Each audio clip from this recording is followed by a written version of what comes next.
ये बात उस समय की है जब अस्पृश्यता मतलब छूत छात जो भेदभाव होता है वो अपने चरम पर था। एक बार एक धनी सेठ की कन्या अपनी सहेलियों के साथ क्रीड़ा के लिए एक उद्यान में जा रही थी। तभी मार्ग में उसे मातंग नाम का एक व्यक्ति दिखा जो जाति से चांडाल था। अस्पृश्यता की परंपरा को मानने वाली वो कन्या मातंग को देखते ही उल्टे पांव लौट गई।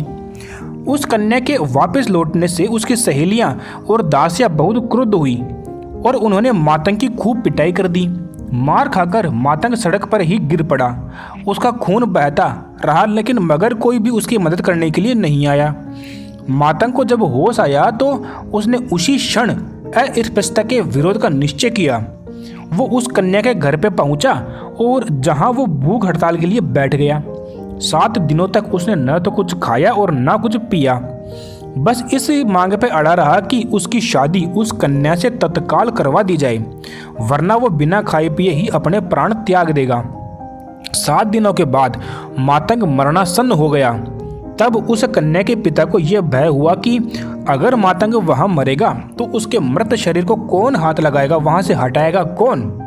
अतः उस भय के कारण पिता ने अपनी ही कन्या को जबरदस्ती मातंग के पास ढकेल अपना दरवाजा बंद कर लिया। मातंग ने तब अपनी हड़ताल तोड़ी और उस कन्या के साथ में विवाह रचाया। फिर उसने अपने गुणों और कर्मों से पहले अपनी पत्नी को विश्वास दिलाया कि वो किसी भी जाति के व्यक्ति से कम गुणवान नहीं था। पत्नी को विश्वास दिलाने के बाद उसने अपने नगर वासियों को भी ये विश्वास दिलाया कि वो एक महान गुणवान व्यक्ति था। एक बार उस नगर के किसी ब्राह्मण ने उसका अपमान किया तो लोगों ने उस ब्राह्मण को पकड़कर उसके पैरों पर गिरकर माफ़ी मांगने को विवश किया। माफ़ी मांगने के बाद वो ब्राह्मण किसी दूसरे राज्य में चला गया। संयोग से मातंग भी एक बार उसी राज्य में पहुंचा जहां उस ब्राह्मण ने शरण ली थी। मातंग को वहां देखकर उस ब्राह्मण ने उस देश के राजा के कान भर दिए। उसने राजा को बताया कि मातंग एक खतरनाक जादूगर है जो उसके राज्य का नाश कर देगा। तब राजा ने अपने सिपाहियों को बुला तुरंत ही मातंग का वध करने की आज्ञा दी। ब्राह्मण के षड्यंत्र से अनभिज्ञ मातंग जब भोजन कर रहा था तभी सिपाहियों ने अचानक उस पर हमला कर दिया और उसकी जान ले ली। मातंग के संहार से प्रकृति बहुत कुपित हुई।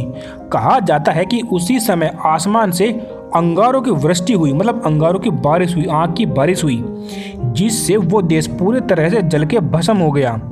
इस प्रकार बोधिसत्व मातंग की हत्या का प्रतिशोध प्रकृति ने लिया। ऐसी ही और कहानियां सुनने के लिए आप हमारे इस चैनल को सब्सक्राइब करें। धन्यवाद।